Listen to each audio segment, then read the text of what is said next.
নমস্কার বন্ধুরা, আমি Sanchita. Sanchita's essence stitching tutorial YouTube চ্যানেলে আপনাদের সবাইকে স্বাগত। ভীষণ সুন্দর কাটওয়ার্ক এবং ফ্রিলের সাথে তৈরি করব আজকে স্লিভ ডিজাইনটা। আর এটা একটা ভীষণ এলিগ্যান্ট একটা লুক কিন্তু দেবে। তো এই স্লিভটার প্রপার মেজারমেন্টটা আমি বলে দিচ্ছি। তো এখানে দেখুন, আমরা স্লিভের সাথে একটা এখানে স্ট্রিপ ইউজ করব। তো এখানে আমাদের এই লেন্থটা রয়েছে 10 ইঞ্চি, 10 ইঞ্চ আমাদের লেন্থ রয়েছে, 11 ইঞ্চি উইথ রয়েছে, 8 ইঞ্চি আর্মহোল, তার সাথে 3 ইঞ্চি এক্সট্রা। এবার 3.5 ইঞ্চিতে আমরা ড্রপ নিয়ে এই স্লিভ রাউন্ডটা কাট করেছি। আর ফ্রন্টের ডেপথ রেখেছি 0.75 ইঞ্চ। আর এখানে 8 ইঞ্চি আমি নিয়েছি এই স্লিভের বটমটা।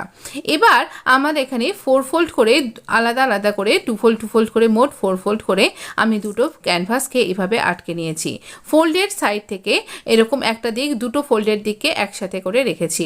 এই লেন্থটা রয়েছে 3.25 ইঞ্চি, 3.25 ইঞ্চ বা 2 ইঞ্চ এরকম নিতে পারবেন আপনি। আর এখানে 1.2 ইঞ্চ আমি নিচ্ছি এর ওয়েটটা। এই ওপরের দিক থেকে একটু কার্ভ নেব, আমরা লম্বা করে একটু কার্ভ করে একটা ডায়মন্ড শেপ আমরা এখানে ড্র করছি। আর এটা আমাদের এই মেজারমেন্টের মধ্যেই কিন্তু থাকবে। তো এই ডায়মন্ড শেপটাকে আমরা এখানে ড্র করে নিলাম। তো এত ডায়মন্ড হচ্ছে, তাই একটা ডায়মন্ড শেপ হবে না বলুন স্লিভে? তাই জন্য আমরা এরকমভাবে ড্র করছি। তার পাশ দিয়ে আমরা এরকম 1/2 ইঞ্চি থেকে একটু বেশি এরকমভাবে আউটলাইন ড্র করে নিয়েছি। এবার দাগ বরাবর কাট করে নেব। তো এই রকম শেপটা আপনার ভীষণ ভালো লাগবে স্লিভ ডিজাইনে। তো একদম সিম্পল অথচ ভীষণ সুন্দর দেখতে লাগবে এই কাটওয়ার্কের জন্য। এইখানটা একটু সোজা করে কাট করব, একটা গোলাই রয়েছে দেখুন, দাগ বরাবর কাট করতে হবে আমাদের।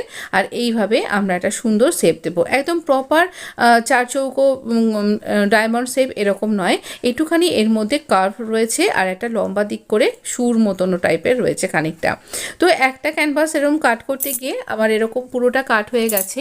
আর একটা এরকম জোড়াই আছে, কিন্তু আমাদের এরকম যেরকম শেপটা আমরা ড্র করেছিলাম সেইভাবেই এটাকে আমরা একটা ফ্যাব্রিকে আটকে নেব। তো আমি এখানে আরেকটা ফ্যাব্রিকের উপরে আটকে নিয়ে আপনার সাথে ফেরত আসছি।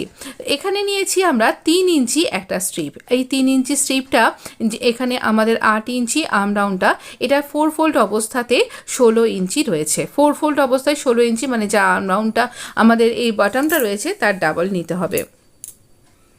তো এখানে দেখুন, আমরা এইখানটা এই ফ্যাব্রিকের উপর আটকে নিয়েছি আর এটাকে চারদিক থেকে ফোল্ড করে নিয়েছি। আর এখানে এই যে স্ট্রিপটা, সেটাকে আমরা একটা দিক থেকে ফোল্ড করে নিলাম। আর যেটা একটা দিক দেখুন আমাদের কিনারির দিক, এই কিনারির দিকে আমরা এখানে লেস অ্যাটাচ করব। কিনারির দিকটাকে আর ফোল্ড করছি না, ও দিকটা তো এমনি বাইন্ডিং হয়ে আছে। তো ওখান থেকে ওর ওপর দিয়ে আমরা এখানে এই লেসটা অ্যাটাচ করব। আর লেসটাকে একটা দিকেই কিন্তু আমরা অ্যাটাচ করব, আরেকটা দিক আর সেলাই করবার দরকার লাগবে না। এই কন্ট্রাস্ট করে একই কালারের অথচ অন্য প্রিন্ট ইউজ করে আমি এখানে এই লেস ডিজাইন করে এখানে তৈরি করছি। এবারে আমরা একটুখানি প্লিট তৈরি করব। এই প্লিটটা আমরা তৈরি করছি 1/2 ইঞ্চি মতন ছেড়ে দিচ্ছি, দিয়ে 1/2 ইঞ্চি গ্যাপ করে আমি এখানে ফ্রিল তৈরি করে নিচ্ছি। এই ফ্রিল ডিজাইনটা দেখতে খুব ভালো লাগবে এই লেসের সাথে, এটা ভীষণ অন্য রকমের একটা লুক আসবে। তো সেই জন্য এরকমভাবে তৈরি করা। আর এটা না সেই বনেদি বাড়ি যে সমস্ত ড্রেসগুলো হতো বা আমাদের ওয়েস্টার্ন ড্রেসে যে পুরনো দিনের যে সমস্ত ড্রেসগুলো দেখতে পেতাম আমরা, সেই রকম গাউন ড্রেসের স্লিভের মতন এটা দেখতে হবে। খানিকটা সেই রকম চেষ্টা করেছি, আপনি বলুন কেমন লাগলো ডিজাইনটা। তো দেখুন এখানে আমরা একদম মিডিলে এই মেন যে স্লিভের পার্ট, এখানে এই প্যাটার্নটা আমরা এখানে আটকে নেব স্টিচ করে। তো একদম ফোল্ডেড সাইডের সাথে আমরা প্রথমে এইখানটা মেপে রাখবো। আর 0.75 ইঞ্চ আমরা কিনারা থেকে ওপর দিকে উঠিয়ে এখানে পিন দিয়ে আটকে নিয়েছি, যাতে সরে নড়ে না যায় প্যাটার্নটা। আর কি এই আমাদের ক্যানভাসের ধার ঘেঁষে ঘেঁষে স্টিচ করছি। হঠাৎ করে মেশিনটা চেঞ্জ হয়ে গেল, তাই না? হ্যাঁ, মেশিনটা দেখুন না একটু অসুস্থ হয়ে পড়লো। তো যাই হোক, দেখা যাক সে কবে ঠিক হয়ে যায়। তো আমি আপাতত এটা দিয়ে আবার আপনার সাথে শেয়ার করছি।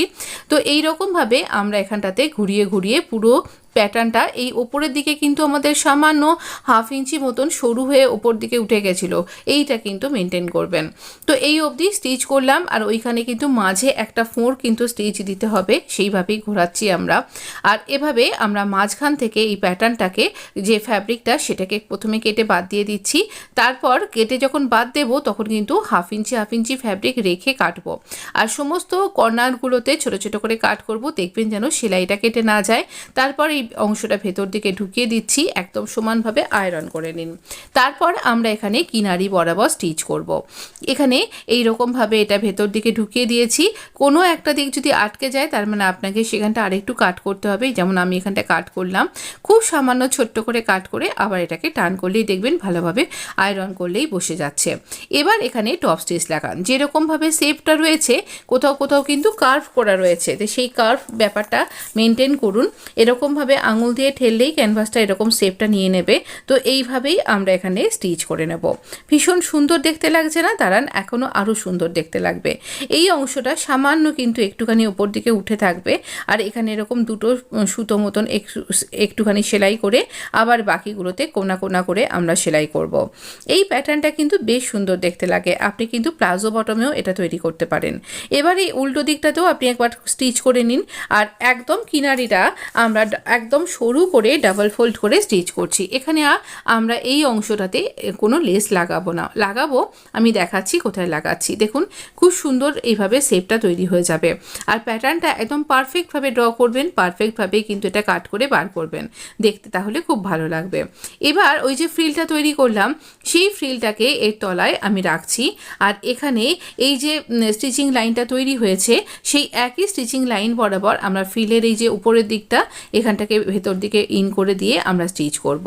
তো যদি এখানে স্টিচ করবার সময় আপনার ফ্রিলটা একটু বেশি হয়ে যায় তাহলে একটু বেশি করে গ্যাদার তৈরি করে দিন, তাহলে দেখবেন অ্যাডজাস্ট হয়ে যাবে। আর যদি কম পড়ে যায় তাহলে একটা দুটো ফ্রিলের প্লিট আপনি খুলে নিন সিম রিপারের সাহায্যে, তাহলে আবার অ্যাডজাস্ট হয়ে যাবে। এবার এই ওপর দিয়ে আমরা একসাথে যেখানটাতে জয়েন্ট হয়েছে সেখানটাতে আমরা একটা লেস অ্যাটাচ করব।